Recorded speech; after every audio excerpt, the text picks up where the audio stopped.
Welcome to the Glassworking shop. Well, yesterday's pull came out. It was successful. It wasn't my best pull ever. I got a little more twist than I'd like. It had a little bit bigger left side knuckle than I'd like. But hey, you know, I'm learning. I'm getting better every time I do it. Sometimes it's, you know, 2 steps forward and 1 step back, or 1 step forward and 2 steps back. It depends. Anyway, off camera, I cut the piece into 4 sections, 2.5 inches long, which I believe will successfully make 4 hexagons once I cut it up into chips and then stack them together. What I'm doing now, let me get little GoPro over here. I'm gonna put the pieces in the kiln and heat them up and put them on a punty and then squeeze them to try to refine the shape a little bit better using the fixed 1 1/8" dies. And this should, if everything goes right, give me very precise uniform triangles that will make the chip stacking go a little bit better. And for anybody that's curious, here's a photograph taken with a still camera that shows what the pattern looks like. I'm a little bit surprised by how it came out. It's not exactly what I expected. I followed the same procedure that I followed for the previous one, and this one came out somewhat different. So, you know, this is always an adventure. It's always, the glass will do what it wants to do, and I'm only barely in control of it. So, gonna turn the kiln on, and then when I come back, I'll be resizing. So, see you later. Okay, back again and ready to resize the triangles. 3 of them are gonna be really easy. I mean, they're almost good the way they are. They're so close I could use them as they are. But as long as I'm doing resizing, I might as well just do a bunch of it. So the first 3 are easy. The last one is challenging. So here goes.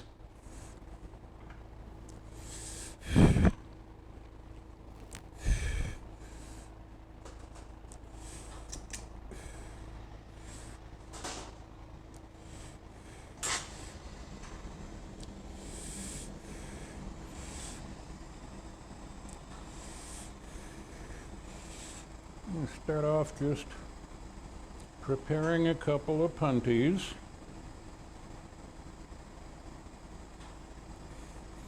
Using a 10mm rod here.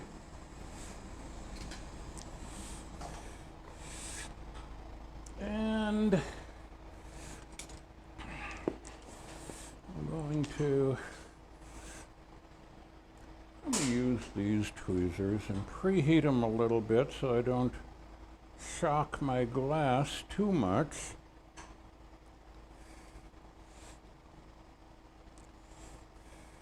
I think I'll start with the easy ones. Leave the hard one for last.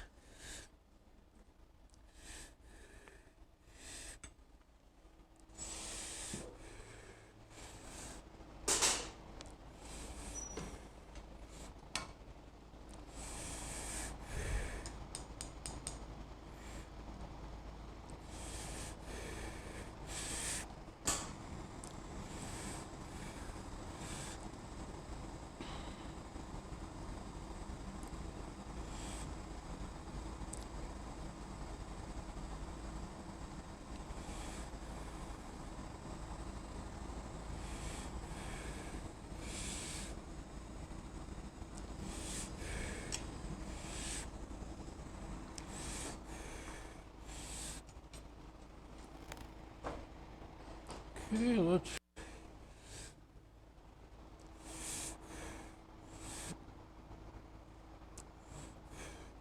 wonder if everybody just uses Kevlar gloves to wipe off the kiln dust. I wonder if there actually is a real kiln dust wiping rag. So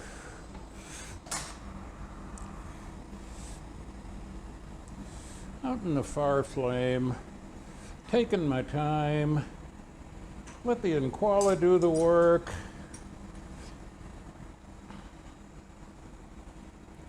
As I said in the intro, there's still a bit of mystery in this process, and to a certain extent, I kind of like the mystery. I kind of like the adventure of wondering, hey, how's it going to come out?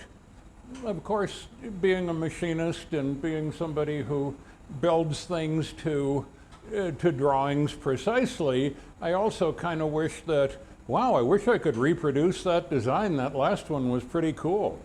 And so, even though I did pretty much everything the same on this one that I did on the last one, I made some simplification.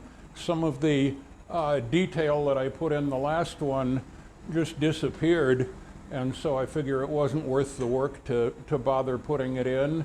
But other things, the way the black and white piece at the corner of the triangle, the way that ended up was totally different on this one. It didn't flow like it did on the other one, so, oh, it's a mystery.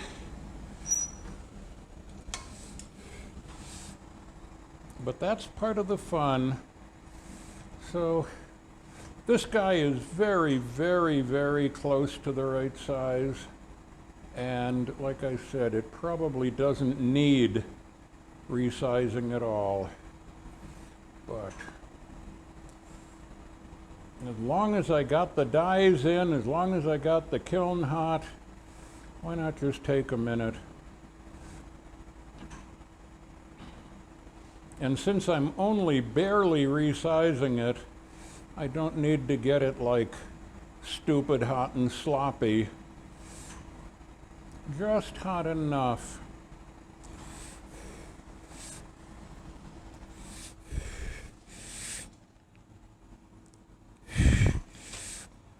And there we go.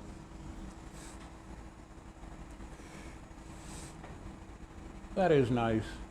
That's almost machine shop. That's almost machine shop straightness and dimensional tolerance.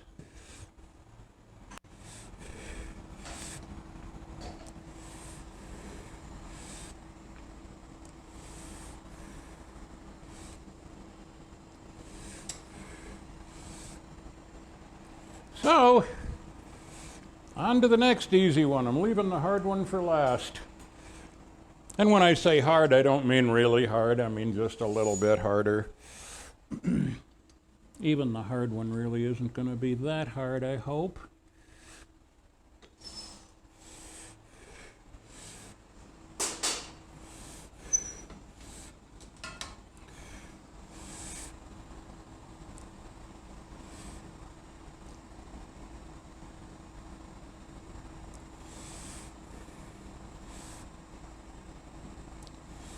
I'm doing kind of like a midway between a cold seal and a weld.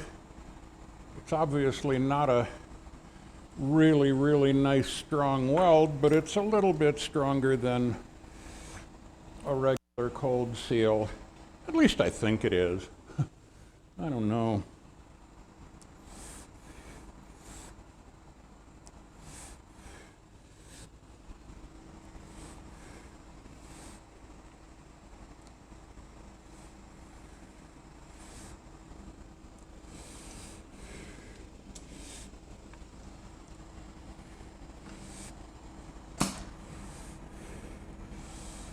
Okay, slowly in the back of the flame. Certainly don't want this guy exploding. Of course, it's been in the kiln for almost an hour, so I think the chance of explosion is remote, but glass has a nasty habit of surprising me.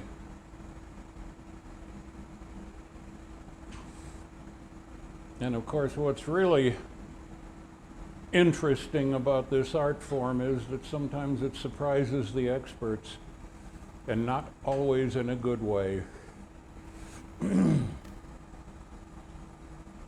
So,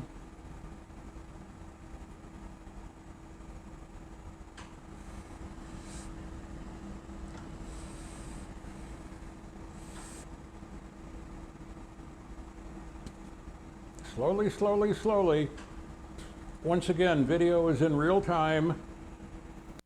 I'm not speeding up, I'm not editing. The only edit that I made was, you don't want to just watch a kiln with the door closed for an hour, so that got edited out. But all the glass work is shown in real time so that anybody who's trying to learn this wonderful art form will get at least a bit of insight as to what the timing is, how long it takes.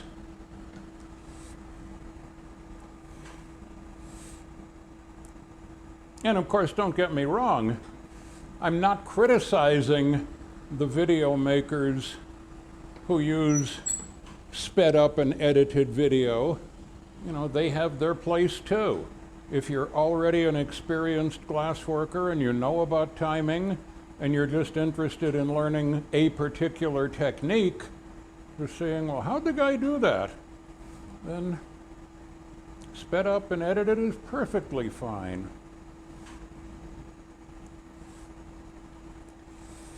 Okay, being careful to avoid burning up the edges. This one is, that's a bubular. A bubular bubulosity that just popped. As hard as I try to get the air out of this stuff, sometimes it has other ideas.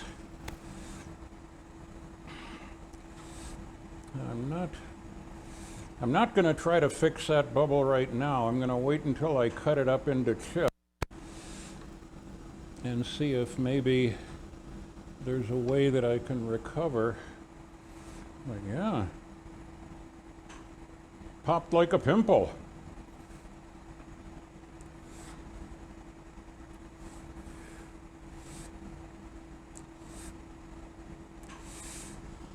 And of course, for all of you out in YouTube land who are interested in pimple popping, there actually is an online dermatologist, Dr. Pimple Popper, who shows lots of videos of not only pimples, but blackheads and cysts and all sorts of poppable dermatological problems.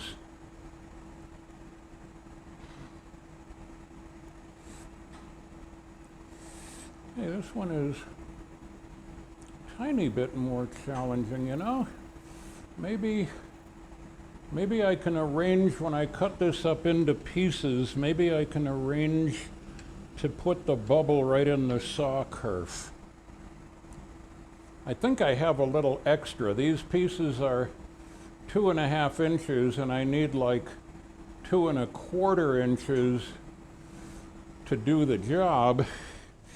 So hopefully I'll be able to cut that bubble out. Another beautiful piece. Wow, that's nice.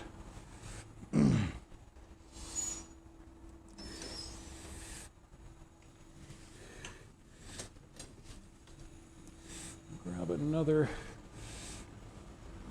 Here at the lack of preparation department, I should have had another punty prepared.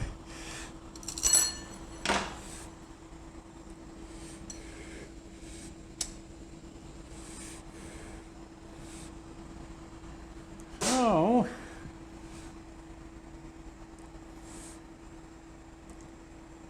one more easy one and then the difficult one.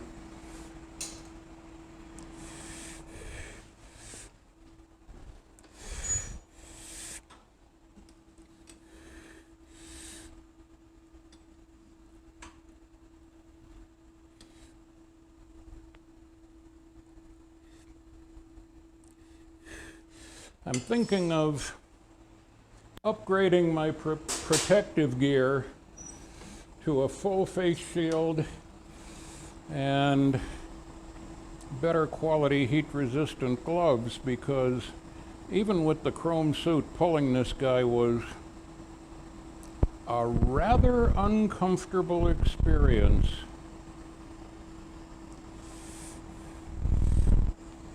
course, that being said, some of the people I work with, some of my teachers and others that I've seen, do incredibly big work, way hot.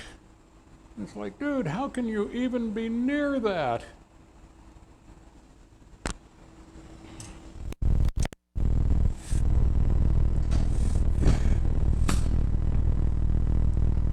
Okay.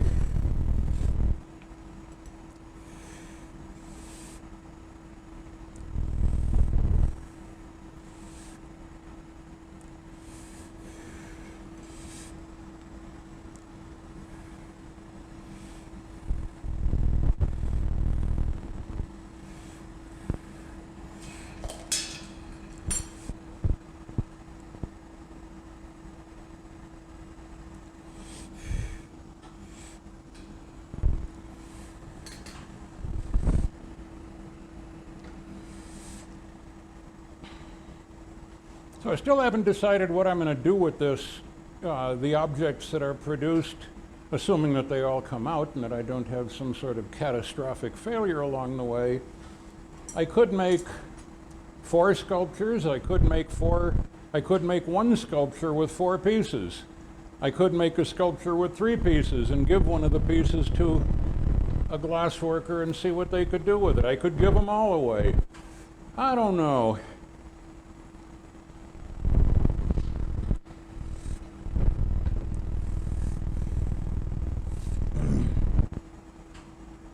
I'm fascinated by the idea of seeing what other glassworkers can do with my components.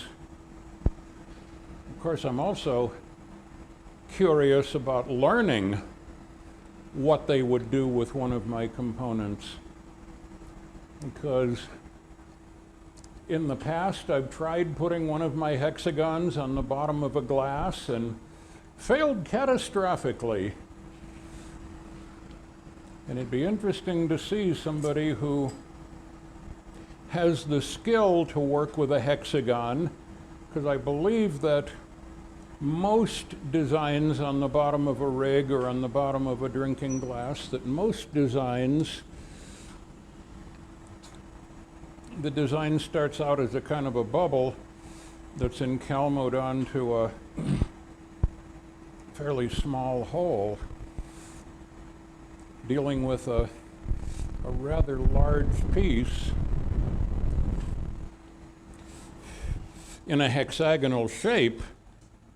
Hey, who knows? That might actually, in fact, be hard for anybody. Or maybe, if I ever learn how to do it, I'll look back and go, why did I ever think that was hard? Well,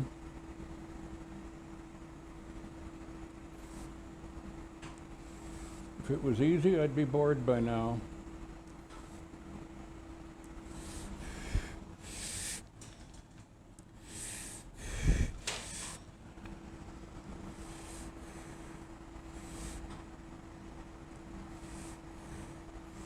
A little big on the bottom on this one, so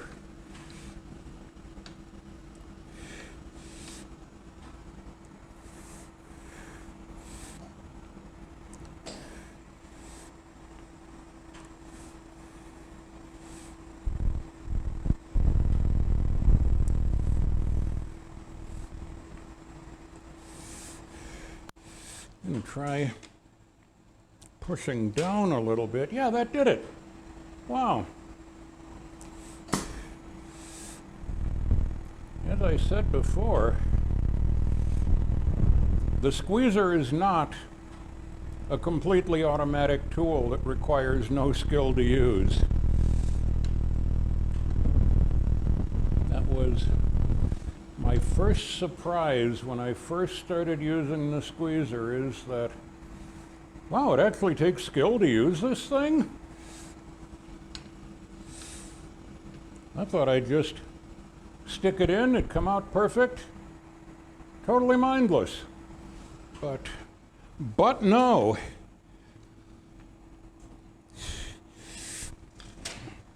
Now that is a nice piece of triangle murrine.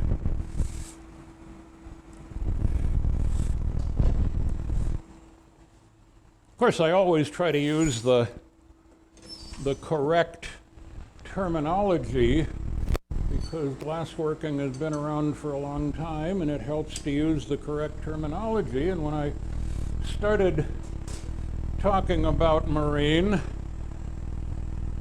I spelled it with one R. And then I found out, well, murrine with one R means mouse-like. I didn't want that. My glass isn't mouse-like. I mean, if anything, it's rat-like, but I don't like mice. Kind of like rats a little bit. Squirrels are my favorite rodent. And they're abundant out here in the Northern California forest. So, not exactly sure which end to do this, but my guess is I'm going to put the troublesome end, the bad end, the big end, at the far end.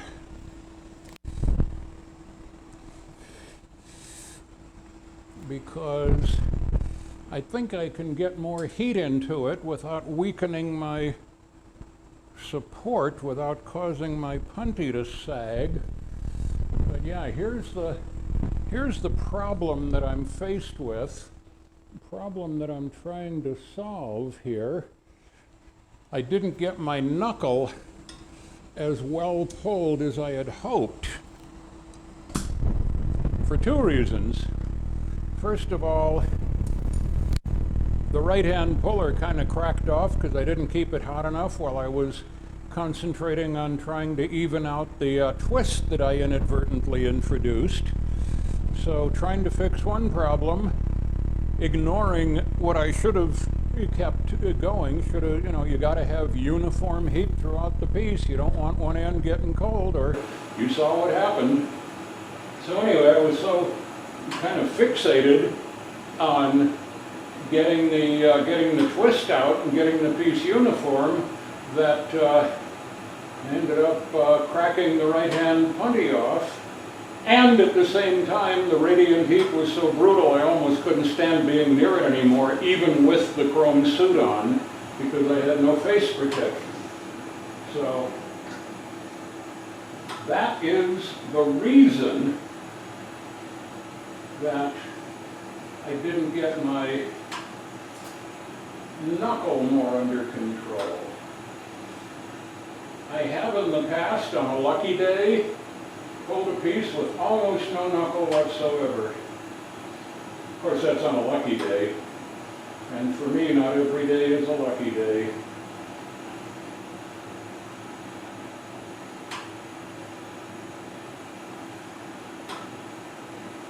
So, I'm not exactly sure how to go about this. I'm going to be making what I always do, making it up as I go. Concentrating the heat on the big end, realizing that I'm going to gain a little bit of length by doing this, so it's okay if I actually fuck up the end a little, get it bulbous or boiled or in some other way unusable, because that's going to be okay. As I gain some length, I'll be able to cut the end off and throw it away. That's better already. Maybe this one wasn't that hard.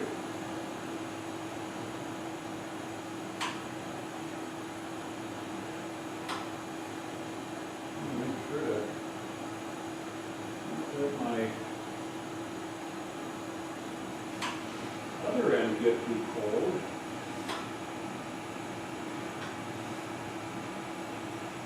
One time in the past, I used to be a pilot, and one of the things that they taught in flight school was don't fixate.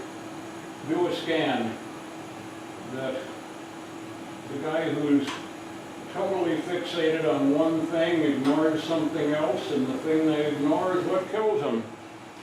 And boy, that applies to so many other things other than aviation. Definitely applies to glasswork.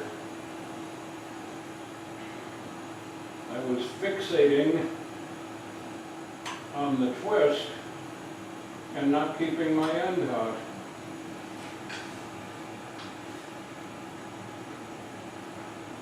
So many things to think about. Well, that is actually turning out to be easier than I thought. And yes, I am developing a very uneven end as the knuckle is squeezed into shape. It's bulging the end, which is okay and it's planned for. And that'll just get cut off.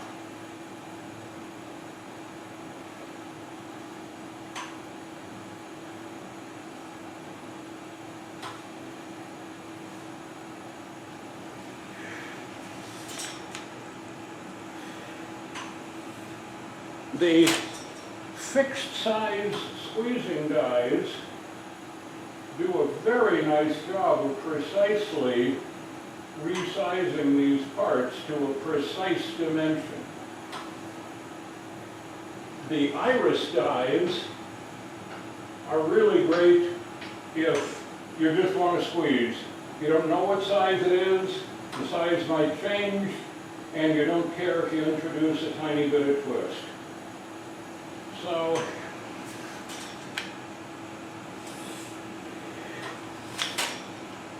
there we go. Boy, that just recovered very nicely. I'm sure that one will be usable. So,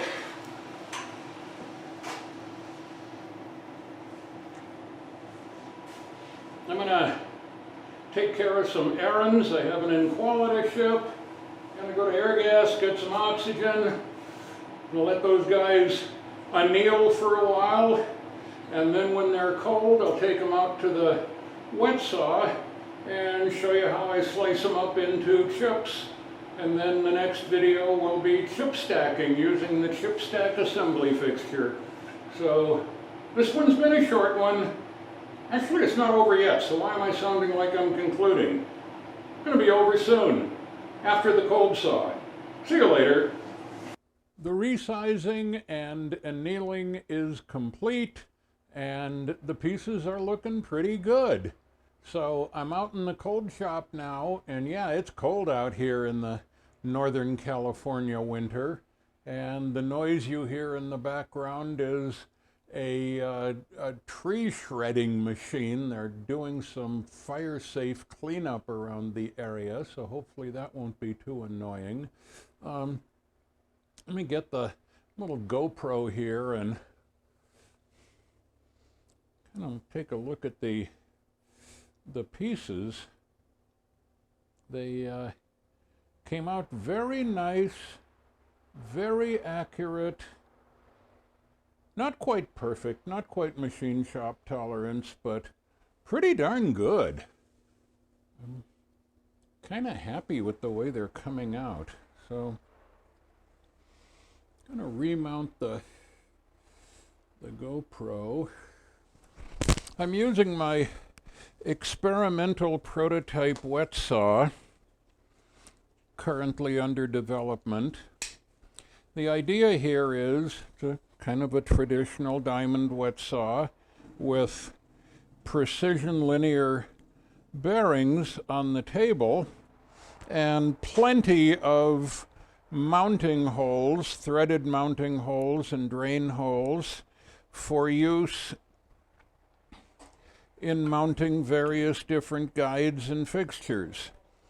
I'm currently experimenting with this guide for cutting uniform thickness, but I have a lot more ideas for a lot of things, including indexing guides and rotating guides and angle guides and all sorts of things to make cold working more like machine working. So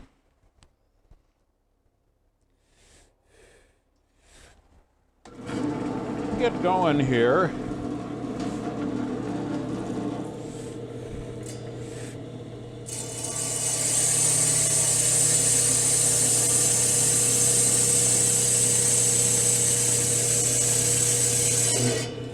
start off by dressing the wheel, and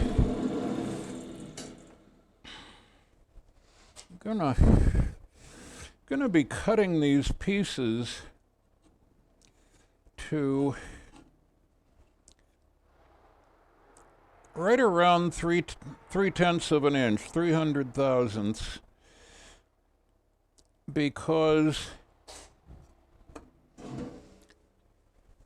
as I stick them together, do chip stacking in the chip stack assembly fixture and heat the surface kind of gets degraded a bit by the heating operation.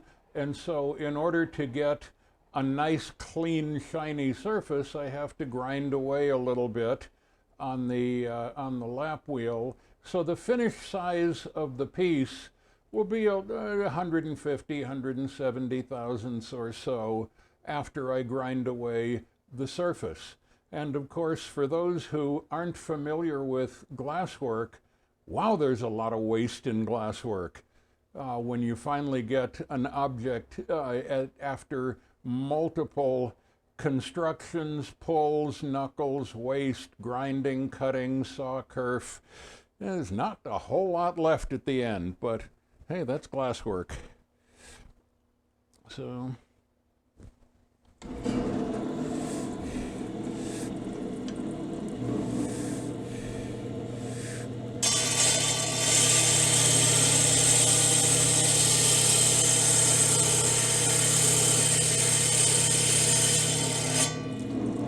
just cutting the end off, and I'm using a wood block here to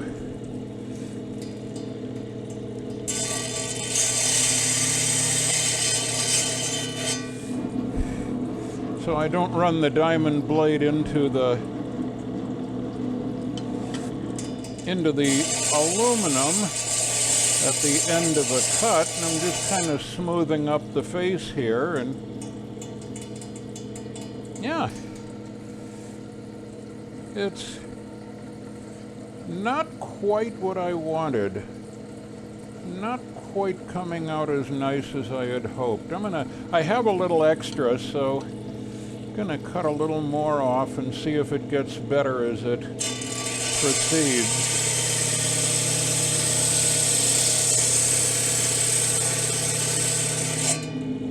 One thing I'm learning about this process is how unpredictable it is. And I think that's getting a little better. Part of the unpredictability is my current skill level, and part of it is just glass has an attitude. Glass does what it wants to do. And even if you think you know what you're doing, glass has its own attitude, has its own behavior.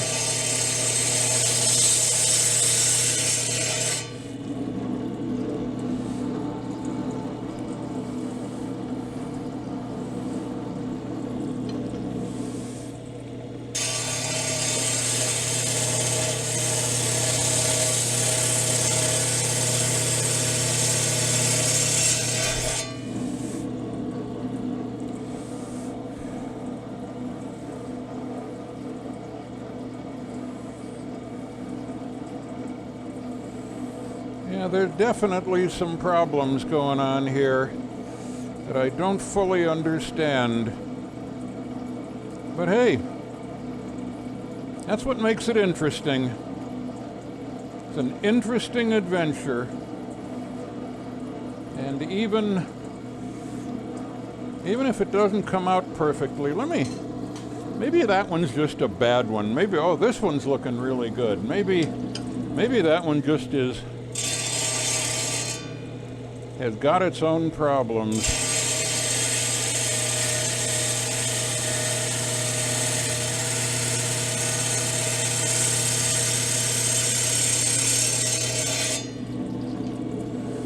Oh yeah. Yeah, that That one's looking nice. Maybe I just have one that's boogered. Maybe I won't get 4 pieces out of this. Maybe I'll only get 3. Who knows?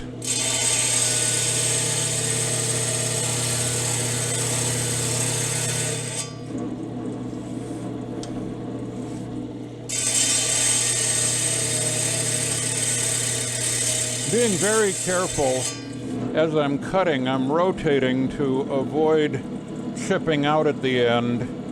I'm also stacking the pieces as I cut them in order that they were cut, because when I assemble these into the final hexagon shape, I'm going to be doing it in order, using a technique from woodworking called book matching to try to make the pattern line up as well as I can.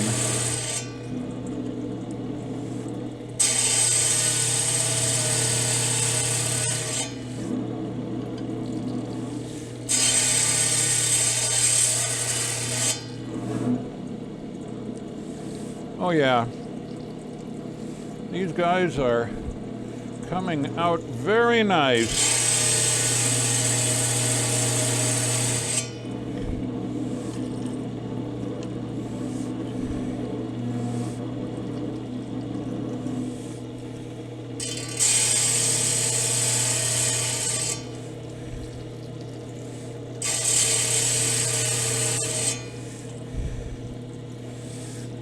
As I've said earlier,